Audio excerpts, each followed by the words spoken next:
بسم اللہ الرحمن الرحیم۔ محترم ناظرین سامعین و ویورز، السلام علیکم ورحمۃ اللہ وبرکاتہ۔ امید ہے کہ اللہ تعالیٰ کے فضل و کرم سے آپ خیریت سے ہوں گے۔ اللہ تعالیٰ آپ کو، آپ کے اہل خانہ کو ہمیشہ اپنی حفظ و امان میں رکھے، آمین۔ راہ ہدایت و نجات کے سلسلے کا بلاغ القرآن و حدیث اپنے یوٹیوب چینل بشیر رشیدی سے آپ کی خدمت میں پیش کر رہا ہوں۔ یہ روحانی اور قرآنی بلاغ جو سراسر باعث خیر، باعث برکت اور باعث ثواب ہے، یہ روزانہ اپنے اس چینل پر میں اپلوڈ کرتا ہوں۔ اللہ تعالیٰ کی رضا کے لیے اللہ تعالیٰ میری یہ کاوش قبول فرمائے اور آپ کو بھی اس پر آپ کو اور مجھے اس پر عمل کرنے کی توفیق عطا فرمائے، آمین۔ تو شروع کرتے ہیں آج کا بلاغ القرآن و حدیث۔ اعوذ باللہ من الشیطان الرجیم، بسم اللہ الرحمن الرحیم۔ وَرَبُّكَ أَعْلَمُ بِمَنْ فِي السَّمَاوَاتِ وَالْأَرْضِ وَلَقَدْ فَضَّلْنَا بَعْضَ النَّبِيِّينَ عَلَى بَعْضٍ وَآتَيْنَا دَاوُودَ زَبُورًا قُلِ ادْعُوا الَّذِينَ زَعَمْتُم مِّن دُونِهِ فَلَا يَمْلِكُونَ كَشْفَ الضُّرِّ عَنكُمْ وَلَا تَحْوِيلًا أُولَٰئِكَ الَّذِينَ يَدْعُونَ يَبْتَغُونَ إِلَىٰ رَبِّهِمُ الْوَسِيلَةَ أَيُّهُمْ أَقْرَبُ وَيَرْجُونَ رَحْمَتَهُ وَيَخَافُونَ عَذَابَهُ إِنَّ عَذَابَ رَبِّكَ كَانَ مَحْذُورًا۔ صدق اللہ العظیم۔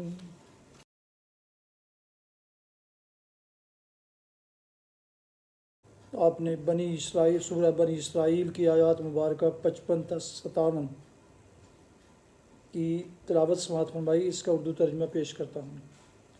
وَرَبُّكَ أَعْلَمُ بِمَنْ فِي السَّمَاوَاتِ وَالْأَرْضِ، آپ کا رب زمین اور آسمانوں کی مخلوقات کو زیادہ جانتا ہے۔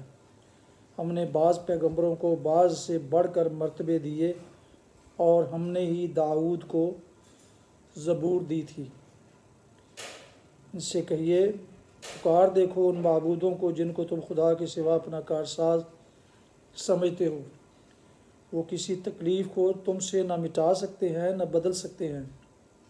جن کو یہ لوگ پکارتے ہیں وہ تو خود اپنے رب کے حضور رسائی حاصل کرنے کا وسیلہ تلاش کر رہے ہیں کہ کون اس سے قریب تر ہو جائے، اور وہ اس کی رحمت کے امیدوار اور اس کے عذاب سے خائف ہیں۔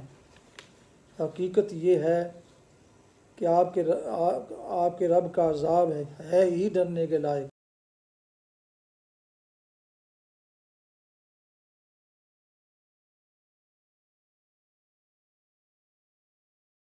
تفسیر۔ ہم نے بعض پیغمبروں کو بعض سے بڑھ کر مرتبے دیے۔ اس فقرے کے اصل مخاطب کفار مکہ ہیں، اگرچہ بظاہر خطاب نبی صلی اللہ علیہ وسلم سے ہے، جیسا کہ معاصرین کا بالعموم قاعدہ ہوتا ہے۔ حضرت کے ہم اثر ہم قوم لوگوں کو آپ کے اندر کوئی فضل و شرف نظر نہ آتا تھا۔ وہ آپ کو اپنی بستی کا ایک معمولی انسان سمجھتے تھے، اور جن مشہور شخصیتوں کو گزرے ہوئے چند صدیاں گزر چکی تھیں، ان کے متعلق یہ گمان کرتے تھے کہ عظمت تو بس ان پر ختم ہو گئی ہے۔ اس لیے آپ کی زبان سے نبوت کا دعویٰ سن کر وہ اعتراض کیا کرتے تھے کہ یہ شخص دون کی لیتا ہے، اپنے آپ کو نامعلوم کیا سمجھ بیٹھا ہے، بھلا کہاں یہ اور کہاں اگلے وقتوں کے وہ بڑے بڑے پیغمبر جن کی بزرگی کا سکہ ایک دنیا مان رہی ہے۔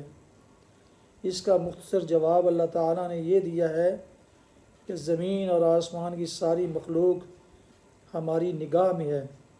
تم نہیں جانتے کہ کون کیا ہے اور کس کا کیا مرتبہ ہے۔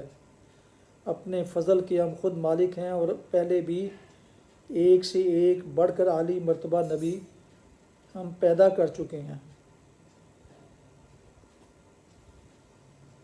اور ہم نے ہی داؤد کو زبور دی تھی۔ یہاں خاص طور پر داؤد علیہ السلام کو زبور دیے جانے کا ذکر غالباً اس وجہ سے کیا گیا ہے کہ داؤد علیہ السلام بادشاہ تھے، اور بادشاہ بالعموم خدا سے زیادہ دور ہوا کرتے ہیں۔ نبی صلی اللہ علیہ وسلم کے معاصرین جس وجہ سے آپ کی پیغمبری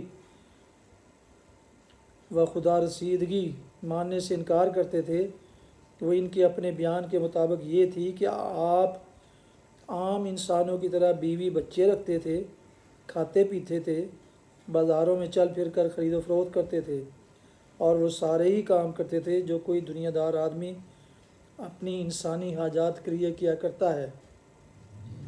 کفار مکہ کا کہنا یہ تھا کہ تم تو ایک دنیا دار آدمی ہو، تمہیں خدا رسیدگی سے کیا تعلق؟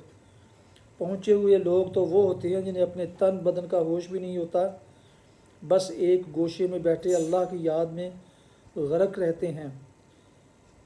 وہ کہاں اور گھر کے آٹے کی دال فکر کہاں۔ اس پر فرمایا جا رہا ہے کہ ایک پوری بادشاہت کے انتظام سے بڑھ کر دنیا داری اور کیا ہوگی، مگر اس کے باوجود داؤد کو نبوت اور کتاب سے سرفراز کیا گیا۔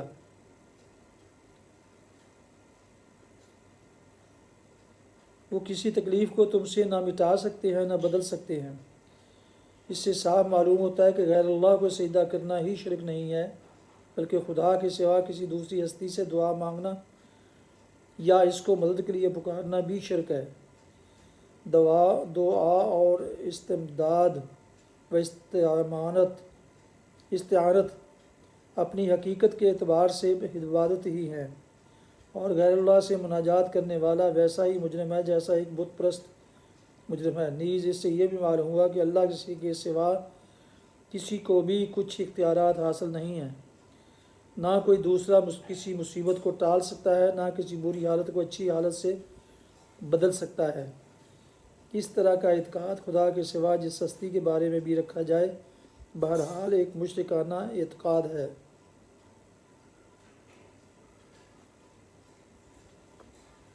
وہ اس کی رحمت کے امیدوار اور اس کے عذاب سے خائف ہیں۔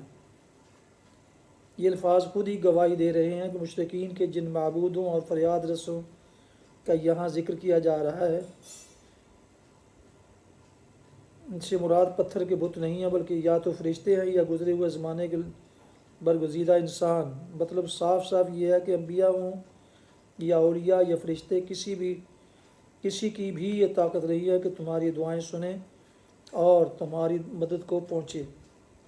تم حاجت روائی کے لیے ان کو وسیلہ بنا رہے ہو، اور ان کا حال یہ ہے کہ وہ خود اللہ کی رحمت کے امیدوار اور اس کے عذاب سے خائف ہیں، اور اس کا زیادہ سے زیادہ تقرب حاصل کرنے کے وسائل ڈھونڈ رہے ہیں۔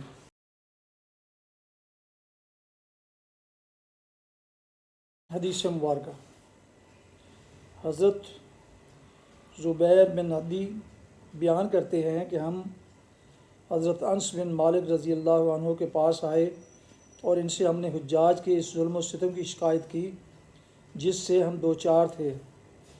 آپ نے فرمایا، اس پر صبر کرو، اس لیے کہ اب جو بھی وقت آئے گا وہ پہلے سے بدتر ہی ہوگا، یہاں تک کہ تم اپنے رب کو جا ملو۔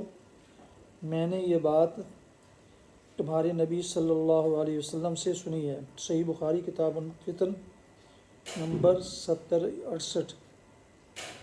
فوائد۔ اس میں پیش گوئی ہے کہ حالات دن بدن خراب سے خراب تر، اور اسی حساب سے حکمران بھی ظالم اور بد سے بدتر ہوں گے۔ ایسے حالات میں حکمرانوں کو ان کے حال پر چھوڑ کر ہر شخص اپنی اصلاح کرے اور اپنی آخرت سنوارنے کی فکر کرے، اور حکمرانوں کی طرف سے ظلم و ستم کا ارتکاب ہو تو اسے برداشت کرے اور صبر سے کام لے۔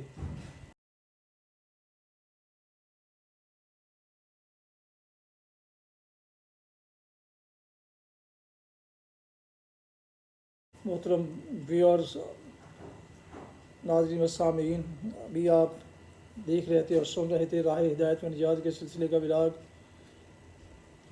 القرآن و حدیث، جس میں آج سورہ بنی اسرائیل کی آیات مبارکہ 55 تا 57 کی تلاوت، ترجمہ اور تفسیر بیان کی گئی۔ اس کے علاوہ ایک حدیث مبارکہ بھی پیش کی گئی، اور یہ ولاگ میں روزانہ کی بنیاد پر اپنے یوٹیوب چینل بشیر رشیدی سے آپ کی خدمت میں پیش کرتا ہوں۔